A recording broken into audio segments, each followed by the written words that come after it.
A bombshell revelation has just emerged in the Lilly and Jack Sullivan case, a development so profound that it fundamentally shifts the trajectory of the entire investigation.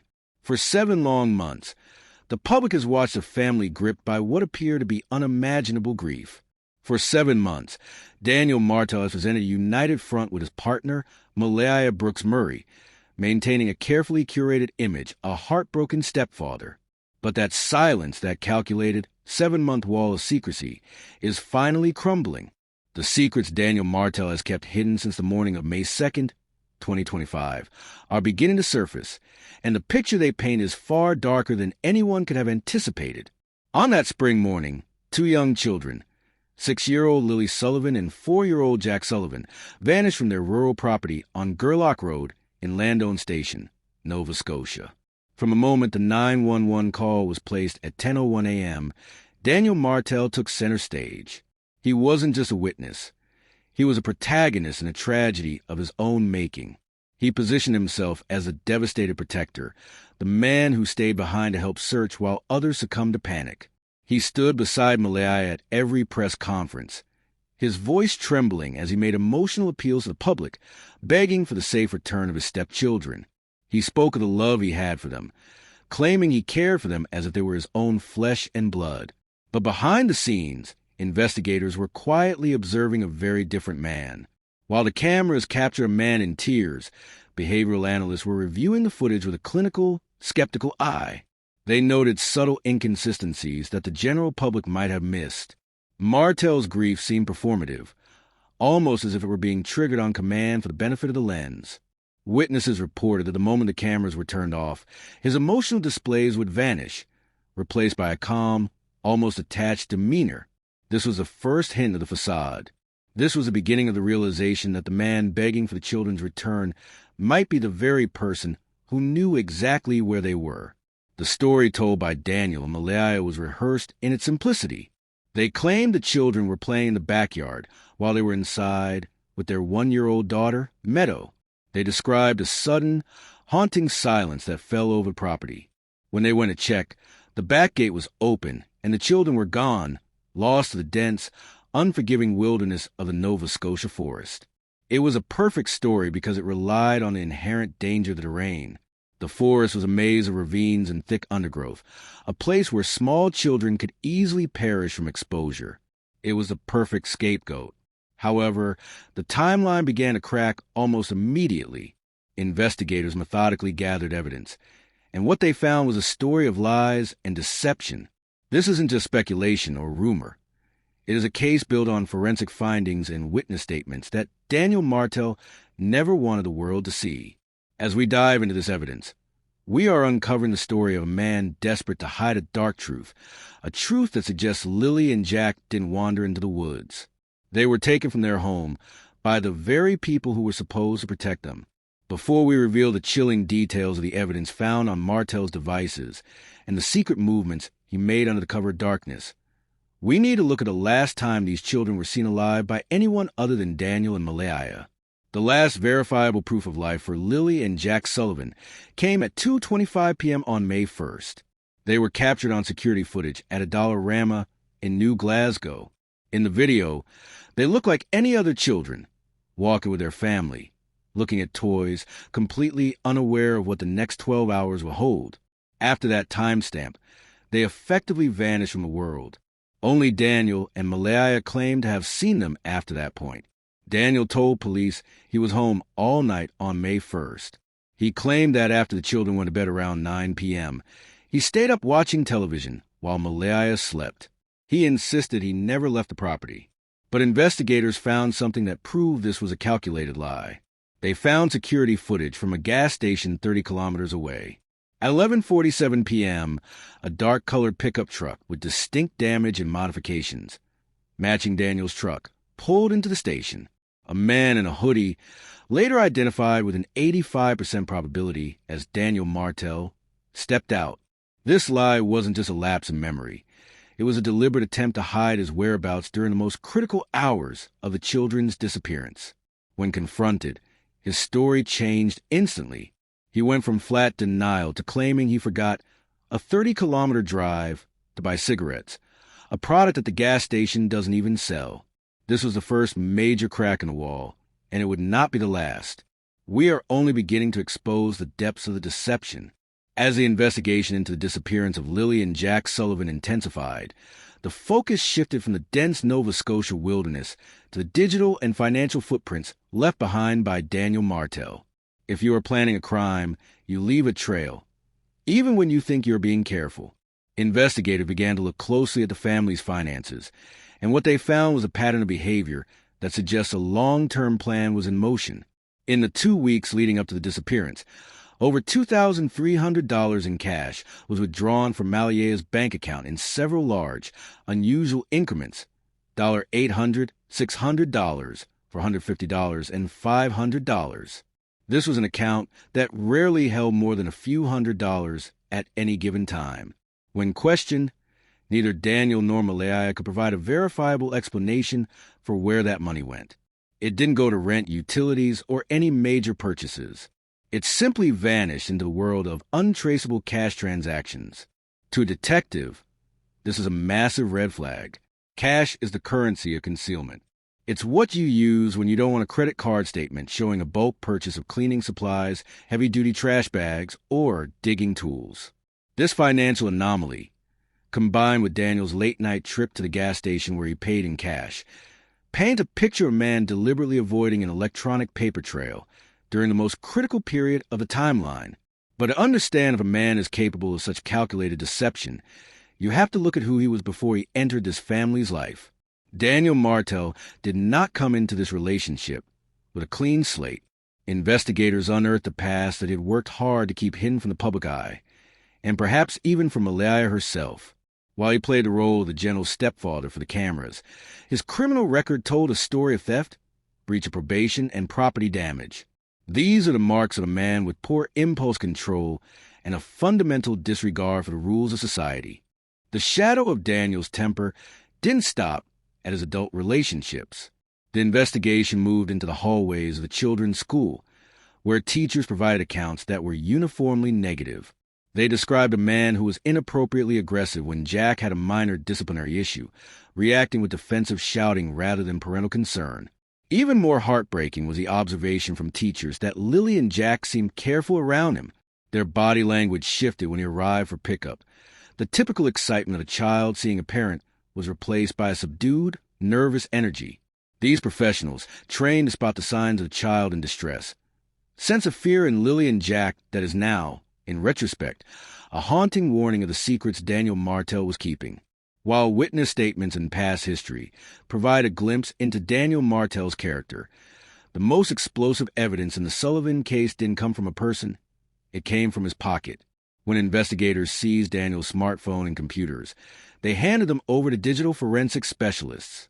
What they found within the encrypted layers of his devices was a digital roadmap to a crime. This wasn't just a few suspicious searches. This was a methodical research project into the mechanics of death and discovery. In the 2 weeks leading up to the morning of May 2nd, Daniel Martell was a man obsessed. He wasn't searching for parenting tips or job opportunities. He was researching how to defeat the very tools investigators used to find the missing. His search history revealed queries about cadaver dogs, specifically how they track scents and what methods can be used to confuse or defeat their highly specialized noses. He searched for the decomposition rates of human remains under various environmental conditions, comparing how a body breaks down when left in water versus being buried in soil. These weren't the idle curiosities of a true crime fan. These were targeted, technical deep dives. He didn't just read a headline. He followed links into scientific articles about how chemicals can degrade DNA and what types of cleaners can erase biological evidence so thoroughly that even forensic light sources might fail to find them. The timing was the most damning factor of all. These searches didn't happen months ago. They intensified in the 72 hours leading up to the children's disappearance. On the very night investigators believed Lilly and Jack were killed, Daniel was on his phone, looking for answers on how to make a body disappear forever. When confronted with this digital evidence, Daniel's defense was as transparent as his lies about the gas station. He claimed he didn't remember the searches, then suggested he was merely curious because of a show he saw on TV. But digital forensics can distinguish between entertainment browsing and criminal research. A casual user doesn't use multiple phrasings for the same morbid query or spend hours on technical pages about soil pH and biological decay. This was a man preparing for a reality he intended to create. The deception went deeper than just his search history. Forensic analysts discovered that in the hours and days after Lilly and Jack were reported missing, Daniel began a systematic purge of his phone. He deleted entire text threads, call logs, and photographs. He was attempting to wipe away the record of the life he had lived leading up to that moment. But in the world of modern forensics, deleted does not mean gone.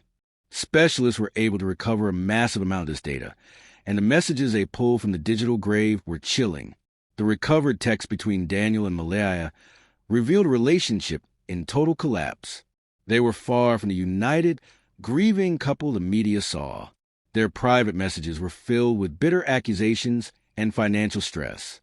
Most importantly, Daniel expressed a growing, explicit resentment toward Lilly and Jack. On April 28th, just 4 days before the children vanished, Daniel sent a message to Malaya that now serves as a haunting prologue to the tragedy. He wrote, "We need to do something about this situation. We can't keep going like this. Something has to change." When Malaya asked for clarification, his response was a vague, ominous warning. "You know what I mean. We need to figure something out about this whole mess." Investigators believe this mess referred to the children themselves, the 2 young lives Daniel viewed as an obstacle to his own stability. To add a final, dark layer to motive, the digital recovery also showed Daniel researching life insurance policies. He was looking into whether a step-parent could be a beneficiary, and how long a person had to be missing before a policy would pay out in the absence of a body. The digital evidence suggests that for Daniel Martell, the disappearance of Lilly and Jack wasn't just a solution to a personal problem. It was a potential financial windfall. As the clock ticked past midnight on May 2nd, the Sullivan property was shrouded in more than just the darkness of rural Nova Scotia. It was shrouded in a calculated effort to rewrite history. To understand what truly happened during those missing hours, we must look beyond the official statements and into the shifting testimony of Janie McKenzie, Daniel's mother. Janie occupied a unique position in this tragedy, living in a separate building on the property. She was close enough to hear the heartbeat of the main house, but far enough to be shielded from the visual truth of what was transpiring behind closed doors. Her initial story was a lifeline for Daniel, offering a semblance of an alibi that suggested the children were alive well into the morning of May 2nd. But as investigators applied the steady, unrelenting pressure of forensic reality, Janie's memory began to evolve, revealing a sequence of events that is as chilling as it is revealing. Janie now admits to being jolted awake in the dead of night, somewhere between the hours of 2 o'clock and 3 a.m., by sounds that were entirely inconsistent with a household supposedly at rest. She described a series of heavy, rhythmic scraping noises coming from the main house. It wasn't the sound of someone getting a glass of water, or the muffled footsteps of a restless sleeper. These were the sounds of significant physical exertion, the dragging of heavy objects across the floorboards. At the time, Janie's maternal instinct led her to rationalize the disturbance. She knew her son struggled with chronic insomnia and often engaged in projects at odd hours. She assumed he was simply rearranging furniture or cleaning in a fit of sleepless energy. But in the cold light of a murder investigation, the context changes entirely. Furniture doesn't need to be dragged across a house at 3 a.m. unless a path is being cleared, a crime scene is being altered, or something substantial and life-altering is being prepared for transport. This 3 a.m. window aligns perfectly with the digital evidence found on Daniel's phone. While Janie was listening to the scraping sounds, Daniel's search history shows he was deep into the technicalities of biological concealment. The physical effort Janie heard was likely the literal movement of the case from a crime to a disappearance. But the most disturbing aspect of Janie's revised testimony involves what happened a few hours later, around 9 a.m. This was the moment that originally solidified the wandering off theory. Janie claimed she heard the children playing. The sound of their high-pitched laughter, the cadence of their voices, and the distinct, rhythmic creaking of the swing-set chains. This testimony was the cornerstone of Daniel's defense. If they were heard at 9 a.m., they couldn't have been harmed during the midnight furniture moving. However, the foundation of that alibi crumbled when Janie made a startling admission under cross-examination by detectives. She never actually saw Lily or Jack that morning.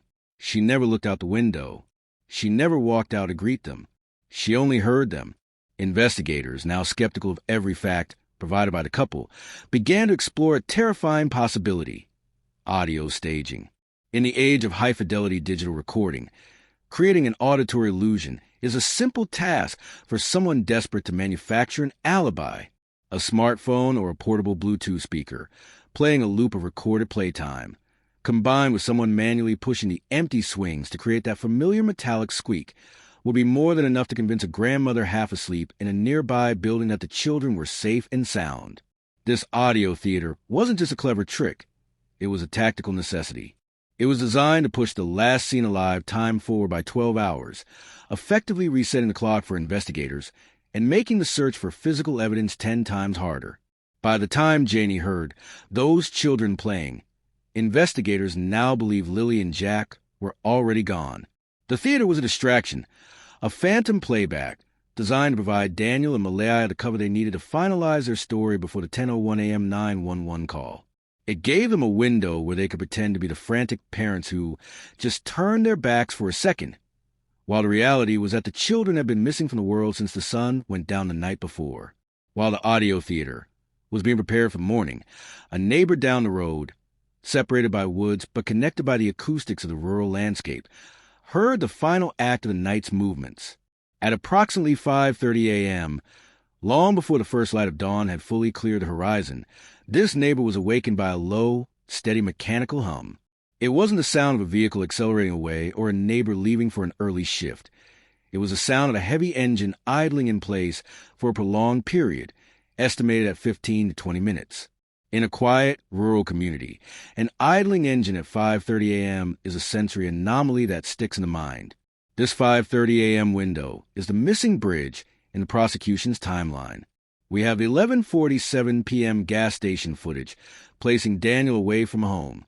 We have the 3 a.m. scraping sound suggesting the preparation of objects for transport. And finally, we have the idling engine at dawn. Investigators believe this was the moment of final disposal.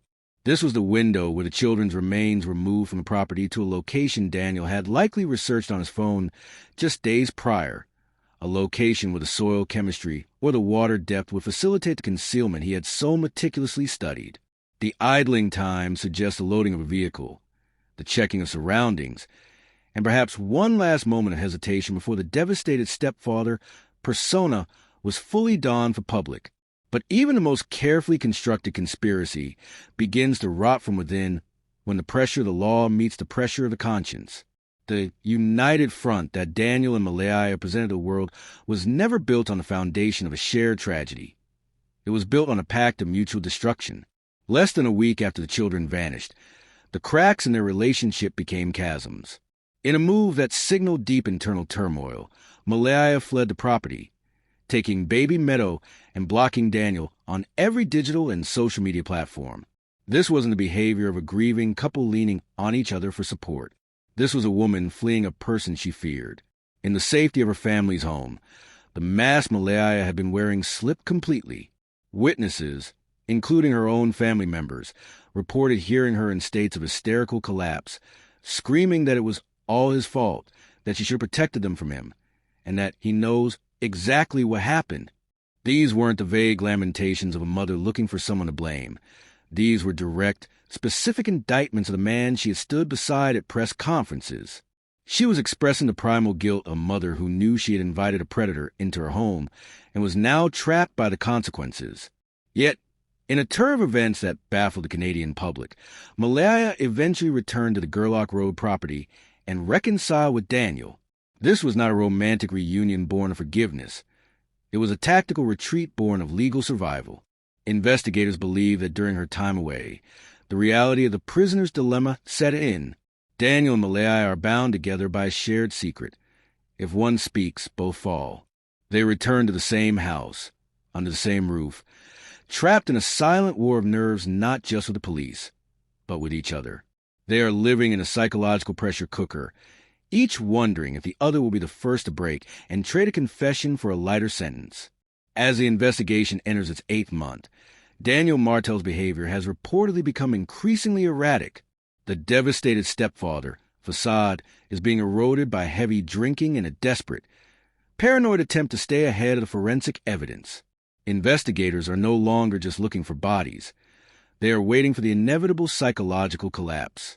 They know that no matter how many digital files are deleted or how many audio illusions are played, the weight of the truth is a burden that the human mind cannot carry forever. The endgame is approaching, and the secrets Daniel Martell buried in the woods are finally starting to claw their way to the surface. As the search for Lilly and Jack Sullivan entered its 7th month, the investigation shifted its focus from the surface of the land to the chemistry beneath it. Daniel Martell may have believed that once the children were gone from sight, they were gone from the reach of the law. He had spent hours researching how to hide a body, how to defeat the keen noses of search dogs, and how to choose locations that would hasten decay. But he underestimated the one thing he could not delete: the chemical signature of life itself. Forensic science has reached a point where the Earth acts as a hard drive, recording the passage of organic matter with staggering precision, and the soil at the Gerlach Road property began to tell a story that Daniel had tried to bury. Investigators returned to property with specialized teams of soil scientists and forensic geologists. They weren't just looking for disturbed earth. They were looking for anomalies in the very fabric of the dirt. Soil is a complex ecosystem, and the introduction of a decomposing biological mass fundamentally alters its chemistry. They began taking core samples from multiple locations, areas that Daniel had unrestricted access to during those dark hours on May 2nd. Specifically, they targeted areas that were obscured from view of the main road and the neighboring building where his mother lived. The results of these tests were chilling. In several specific hot spots around the property, the soil showed chemical anomalies that were impossible to explain through natural agricultural or domestic processes. Specialists detected significantly elevated levels of nitrogen, a byproduct of protein breakdown, along with shifts in the pH levels that were consistent with biological decomposition. These weren't just dirty spots. They were areas where the earth had reacted to something organic and substantial. While Daniel might argue that a pet had been buried there years ago, the specific concentration and the depth of the chemical plume suggested a more recent and more significant event. The chemical signatures found in the soil are, according to sources close to the investigation, more consistent with human decomposition than that of a small animal. This evidence suggests a terrifying possibility that the children were not immediately taken to a final resting place. Instead, they may have been temporarily interred or hidden on the property itself while Daniel and Malaya gauged the intensity of the initial police response. Daniel's internet searches about how long it takes for a body to decompose and moving remains after the fact suddenly took on a new, practical meaning. Investigators believe these soil anomalies represent preparatory or temporary sites, locations where the children were kept during the hours when Daniel was staging his alibis and playing the role of the worried parent. But the earth wasn't the only witness. The investigation moved back inside the home, into the very spaces where Lilly and Jack should have felt safest. Under the standard lighting of a police walkthrough, the house appeared clean, uncomfortably so. However, when the forensic team applied luminol, a chemical that reacts with even the most microscopic traces of hemoglobin, the house lit up with the ghost of a violent struggle. The reaction was most intense in Jack's bedroom and the shared bathroom. The spray patterns and the wipe marks revealed by the luminol suggested that someone had spent a significant amount of time cleaning up blood. These weren't the drips of a scraped knee. They were the smears of a deliberate and panicked cleanup. DNA testing is currently underway on these recovered samples. If the results confirm that the blood belongs to Lilly or Jack, Daniel's wandering off story won't just be a lie. It will be a death sentence for his defense. The earth and the walls are speaking, and they are saying that the children never left the house alive. While the soil and the chemistry of the house provided a static record of the crime, the investigation needed a way to track the movement of the children after they left the property. This is where the most specialized tools in the law enforcement arsenal came into play: the Cadaver dogs. These animals are trained to ignore the scent of living humans and focus exclusively on the volatile organic compounds released by human remains, scents that can linger in the air and on surfaces for months, even after a person has been moved. Daniel Martell's internet searches about defeating cadaver dogs proved one thing. He was terrified of what these animals could find, and his fear was well-founded. Investigators focused their attention on Daniel's pickup truck, the same vehicle captured on gas station footage at 11:47 p.m. on the night of the disappearance.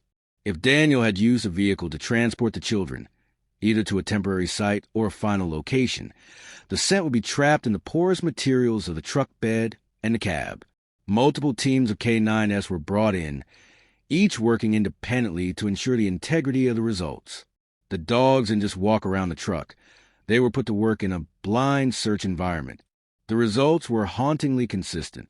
Each dog, upon reaching the truck, showed what handlers call clear interest behavior. They didn't give a full, final alert, which usually requires a high concentration of scent, but they circled the truck bed repeatedly, pawing at the seams of the tailgate and sticking their noses deep into the crevices between the cab and the bed. Most disturbingly, two of the dogs showed intense interest in the area behind the back seat of the cab, a cramped, hidden space where something small could easily be concealed. The dog's behavior indicates that while the physical remains were gone, the scent of death had seeped into the vehicle's very structure. This K9 evidence directly contradicts Daniel's claim that the truck was only used for routine errands. It places the presence of human decomposition inside the vehicle he drove on the night the children vanished. When combined with the neighbor's account of a vehicle idling for 15 minutes at 5:30 a.m., a clear picture emerges of a man using the darkness and his vehicle to facilitate a grim task. The cadaver dogs provided the link between the scraping sounds his mother heard at 3 a.m. and the eventual disappearance of the children from the property.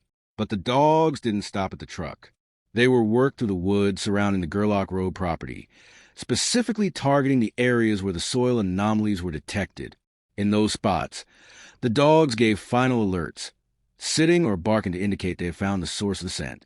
Even though no bodies were recovered in those specific holes, the dogs' alerts confirmed that something dead had been there. This supports a theory of a staged disposal, a series of movements designed to confuse investigators and hide the final location of the remains. Daniel's research into confusing scent trails had failed. He could hide the bodies, but he couldn't hide the biological trail they left behind. The dogs had followed him from the bedroom, to the truck, to the woods, and back again, mapping out a path of guilt that no amount of cleaning could erase. We are now at the precipice of a resolution in the Sullivan case. The investigation has moved out of the woods and into the interrogation room, a sterile, high-pressure environment where the weight of the evidence is finally being used to crush Daniel Martell's resolve. The Canadian public has waited 7 months for an answer, and investigators believe that answer is locked inside the mind of a man whose facade is finally, irrevocably crumbling. The united front with Malaya is gone. The forensic evidence is overwhelming, and the psychological burden of his secrets has become a physical weight that Daniel can no longer carry. In recent weeks, the strategy of the Major Crimes Unit has shifted toward a focused, psychological endgame. They have moved away from aggressive questioning and toward a more empathetic approach, one designed to give Daniel a way out. They are presenting him not as a monster, but as a man who made a series of terrible, escalating mistakes. By framing the tragedy as something that spiraled out of control, they are offering him the chance to unburden himself under the guise of an accident or a moment of temporary insanity. This is a calculated move to get the one thing they need to close the case: the location of the bodies. Without Lilly and Jack's remains, the case is a powerful but circumstantial one. But a confession, followed by the recovery of the children, would make conviction certain. Sources indicate that Daniel is close to breaking. During his most recent interview, his body language shifted from defensive to defeated. He no longer shouts denials. Instead, he sits in silence, head in hands, weeping when the children's names are mentioned. He has begun to speak about regrets and wishing he could take back that night. These are the classic linguistic markers of a pending confession. He is testing the waters, seeing if the investigators will truly offer him the redemption they've hinted at. But what about Malaya? Her role in this tragedy remains one of the most haunting questions. Is she a victim of Daniel's manipulation, or is she a co-conspirator bound by her own guilt? The fact that she reconciled with a man she once accused of knowing everything suggests a bond of mutual culpability. Investigators are applying the same pressure to her, making it clear that the first person to tell the truth is the one who will walk away with the most leniency. The pact of silence is a fragile thing, and as Daniel nears his breaking point, Malaya is likely realizing that her window to save herself is closing.